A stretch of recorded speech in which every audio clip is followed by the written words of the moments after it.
Injury কাটিয়ে আর্জেন্টিনার national টিমে ফিরছেন লিওনেল মেসি। তিনি তো একটা সময় কিংবা সেপ্টেম্বর উইন্ডোতে যে ম্যাচগুলো আর্জেন্টিনা খেলছিল ওইখানে তো দুইটা ম্যাচ ছিল, এই দুইটা ম্যাচে তিনি পার্টিসিপেট করেন নাই। কারণটা হচ্ছে ইনজুরি, সেটা আপনারা জানেন। লাস্ট কোপা আমেরিকা ফাইনালে কলম্বিয়ার এগেনস্টে ম্যাচে এক মানে তিনি ব্যথা পান এবং সেখান থেকেই মাঠ ছাড়তে বাধ্য হন। এবং ওই যে ইনজুরিটা ওনার সাথে ছিল, ওই ইনজুরিটা থাকার কারণে তিনি এই ইনজুরিটা কাটিয়ে ইতিমধ্যে মাঠে ফিরে গেছেন। তিনি তো ওনার ক্লাব ইন্টার মায়ামির হয়ে পার্টিসিপেট করতেছেন, বেশ কিছু ম্যাচও খেলে ফেলছেন, যেইটা ওনার জন্য খুবই ভালো একটা কিংবা পজিটিভ একটা বিষয় বলেই মনে করতেছি। যেহেতু তিনি রিকভার খুব দ্রুতই করে ফেলছেন কিংবা রিকভারটা খুবই তাড়াতাড়ি হয়ে গেছে এবং তিনি খেলার মধ্যেই আসেন, সেহেতু বলা যায় যে এইটা আর্জেন্টিনার জন্য বাড়তি একটা সুবিধা। তিনি তো ইনজুরিটা কাটিয়েই আর্জেন্টিনা ন্যাশনাল টিমে ফিরতেছেন না, তিনি ইনজুরিটা কাটিয়ে আগে ক্লাবের হয়ে মানে কম্পিটিটিভ ম্যাচ খেলছেন, ওইখানে আবার স্কোরিংও আছে। তাছাড়া শুধু স্কোরিং না, উনি ওনার খেলার মধ্যে অর্থাৎ 90 মিনিটের মধ্যে উনি যেইভাবে যেই গতিতে খেলছেন কিংবা যেই স্পিডে উনি দৌড়াইছেন কিংবা রান নিছেন, ওইটা দেখে খুব ভালোভাবেই মানে মনে হয়েছে কিংবা ধরে নিতে হইতেছে যে ওনার ইঞ্জুরিটা খুবই দারুণভাবে রিকভার হয়েছে, যেইটা ওনার জন্য খুবই ভালো বলেই মনে করতেছি। ইঞ্জুরি এত সহজে সকল প্লেয়ারের রিকভার হয় না। আমরা আরও বেশ কিছু প্লেয়ার্সদেরকে দেখতেছি যারা দীর্ঘ একটা সময় থেকে মাঠের বাইরে অবস্থান করতেছে ইনজুরির কারণে। তো তাদের ইনজুরিগুলো অনেক বেশি সিরিয়াস। লিওনেল মেসির ইনজুরিটা এত বেশি সিরিয়াস ছিল না, তিনি ইনজুরিতে পড়ছেন এবং সেটা কাটিয়ে কিছুদিন আগেই মাঠে ফিরে গেছেন এবং মাঠে ফিরেই তিনি কম্পিটিটিভ ম্যাচ খেলে ফেলছেন ইন্টার মায়ামির হয়ে, ওইখানে গোলও আছে। তো এইটা অবশ্যই আমি মনে করতেছি যে ওনার জন্য যেমন ভালো, ইন্টার মায়ামির জন্য তো অবশ্যই ভালো, আবার ন্যাশনাল টিমের জন্য একটা অ্যাডভান্টেজ। তিনি তো ইঞ্জুরি থেকে ফিরেই আর্জেন্টিনার জার্সি গায়ে দিবেন না, মানে ইঞ্জুরি থেকে ফিরেই তিনি আগে মাঠের মধ্যে ছিলেন খেলার মধ্যে, ওই খেলার মধ্যে থেকেই এখন এসে আর্জেন্টিনার জার্সি গায়ে দিবেন, যেইটা আর্জেন্টিনাকে অনেক বেশি হেল্প করবে বলেই মনে করতেছি। তিনি যেহেতু রানিং অবস্থায় আছেন, ওনার খেলার ক্লান্তিটা ওনার মধ্যে আছে, রেস্টটাই আছে, সেইটা অনেক বেশি সুবিধাজনক হবে বলেও ধরে নিচ্ছি। লিওনেল মেসিকে ছাড়া আর্জেন্টিনা যে সেপ্টেম্বরে ম্যাচগুলো খেললো ওইখানে যে খুবই খারাপ খেলছে কিংবা লিওনেল মেসির অভাব ওইভাবে বোঝা গেছিল সেইটা কিন্তু মনে হইতেছে না। তবে লিওনেল মেসি যদি থাকতেন তাহলে ক্যালকুলেশনটা অন্যরকম হতে পারত। তাছাড়া ফরমেশনগত বিষয়ে মানে ভিন্নতা দেখা যাইতো। লিওনেল মেসি না থাকার কারণে আমরা একটা ম্যাচে হুলিয়ান আলভারেজ এবং লাউতারো মার্তিনেজ এই দুইজনকে স্টার্ট করতে দেখি, অর্থাৎ মানে স্ট্রাইকার, মূল স্ট্রাইকার যে দুইজন তারা ফরওয়ার্ড লাইনে একসাথে স্টার্ট করে। তো লিওনেল মেসি থাকলে আমরা দেখছি যে এইভাবে দুইজন একসাথে স্টার্ট করার সম্ভাবনাটা অনেক বেশি কমে যায়। তো এই পসিবিলিটিসটা তৈরি হওয়ার পেছনে লিওনেল মেসি না থাকাটাই অনেক বেশি জড়িত বলেও মনে করতেছি। তো লিওনেল মেসি যেহেতু ফিরছেন, তো মেসি ফিরার কারণে দেখা যাবে যে এই ধরনের ফরমেশন কিংবা লাউতারো মার্টিনেজ এবং হুলিয়ান আলভারেজ এই দুইজন একসাথে মাঠে নামার সুযোগ পাচ্ছে না কিংবা ওই ধরনের ফরমেশনে লিওনেল স্কালোনি যাইতেছেন না। তবে লিওনেল মেসি যেহেতু ফিরছেন আর্জেন্টিনার জার্সিতে, তাহলে এইটা বলা যায় যে মানে আর্জেন্টিনাকে অনেক বেশি স্বস্তিতে রাখবে এবং উনি যেহেতু খুবই রানিংয়ের মধ্যে আছেন, ওনার গোল করার মানে যে স্পিরিটটা এইটাও দেখা যাইতেছে। তো এইটা যদি আর্জেন্টিনার জার্সিতে বর্তমান সময়ে এসে পড়ে তাহলে সেইটা তো অবশ্যই আর্জেন্টিনাকে হেল্প করবে।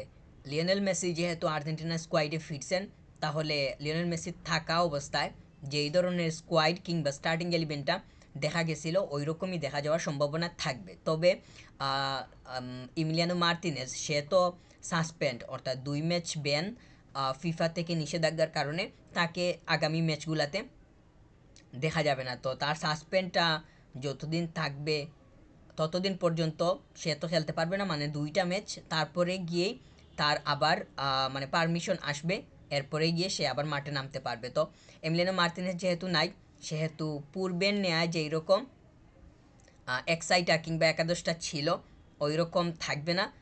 আর্জেন্টিনার অন্য গোলকিপার কিংবা সেকেন্ড চয়েস যে গোলকিপার সে সুযোগ পাবে, এটা তার জন্য বিশাল একটা সুযোগ বলে মনে করতেছি। সে যেমন স্টার্টিং 11 খেলতে পারবে, অন্যদিকে লিওনেল মেসির সাথেও খেলতে পারবে, এইটা একটা মানে বাড়তি সুবিধা। লিওনেল মেসি যেহেতু রিকভার করে ফেলছেন ইনজুরি থেকে, তাহলে আমার কাছে মনে হয় যে উনি যখন মাঠে নামবেন বিশেষ করে আর্জেন্টিনার হয়ে, তখন ওনার কেয়ারফুল থাকাটা খুবই উচিত হবে কিংবা দরকার হবে।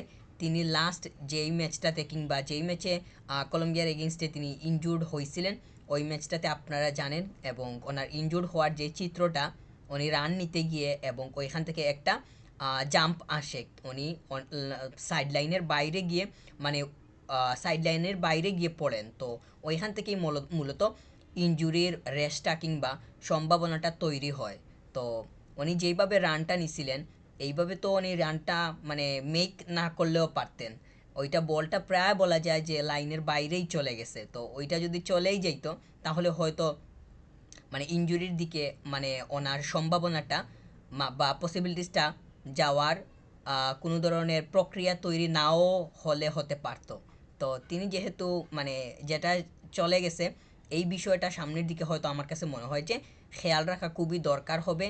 কারণ লাইনের একদম কাছাকাছি এত ঝুঁকি নিয়ে বল বাঁচানো কিংবা বলটা আবার ভেতরে আনাটা মানে ইনজুরির অনেক সময় সম্ভাবনা তৈরি করে। তো এই বিষয়টার দিকে নজর দেয়া কিংবা এই বিষয়টা মনে রাখা খুবই দরকার হবে।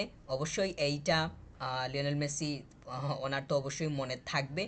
লিওনেল মেসির বর্তমান শারীরিক কন্ডিশন বা ফিজিক্যাল যে অবস্থাটা, এইটাকে বিবেচনা করে একটা কথা না বললেই নয়। সেটা হইতেছে, তিনি যদি এখন থেকে ওনার ফিটনেসের দিকে কিংবা শরীরের দিকে মাঠের খেলায় শরীরটা ঠিক রেখে বা ইনজুরি থেকে কিভাবে বেঁচে থাকা যায় এই বিষয়টা পর্যবেক্ষণ করে কিংবা এই বিষয়টাতে মনোযোগ দিয়ে যদি খেলাটা চালাতে না পারেন, তাহলে হয়তো ইনজুরি এর সম্ভাবনাটা বা ইনজুরি দেখা দেওয়ার যে বিষয়টা, এইটা হয়তো আরও বেশি সামনে আসার মানে পসিবিলিটিস থাকবে। বর্তমান সময়ে ঝুঁকি এত বেশি না নিয়ে লিওনেল মেসি যদি নিজেকে একটু সেফ জোনে অর্থাৎ একটু কেয়ারফুল অবস্থায় থেকে খেলাটা পরিচালনা করেন বা খেলাটা চালিয়ে যান, তাহলে সামনের বিশ্বকাপে আর্জেন্টিনা লিওনেল মেসিকে একদম ফ্রেশ অবস্থায় পাওয়ার সম্ভাবনা অনেক বেশি থাকবে।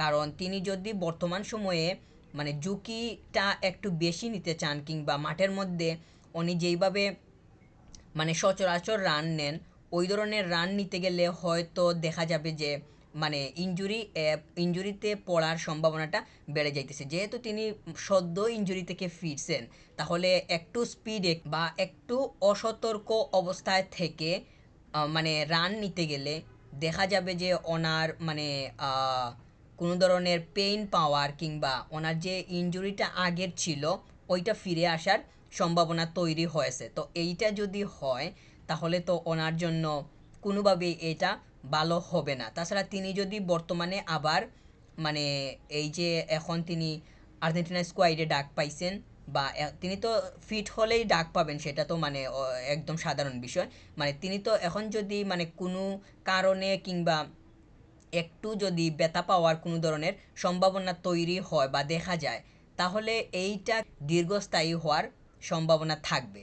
কারণ হচ্ছে তিনি তো মাত্র ইনজুরি থেকে ফিরছেন। তো এই ইনজুরির কারণে নতুন করে যদি ইনজুরির কোনো উপক্রম দেখা যায়, তাহলে এইটা কিন্তু যে খুবই ছোটো কিংবা খুব কম সময়ের জন্য হবে তা কিন্তু না, বড় হওয়ার সম্ভাবনা থাকতে পারে। তো এই ধরনের কোনো ধরনের যদি মানে পসিবিলিটিসের দেখা পাওয়া যায়, তাহলে সামনে যে ওয়ার্ল্ড কাপটা আসতেছে ওইখানে লিওনেল মেসি এর পার্টিসিপেশন করা না করার বিষয়ে অনেক ধরনের প্রশ্নের তৈরি হবে।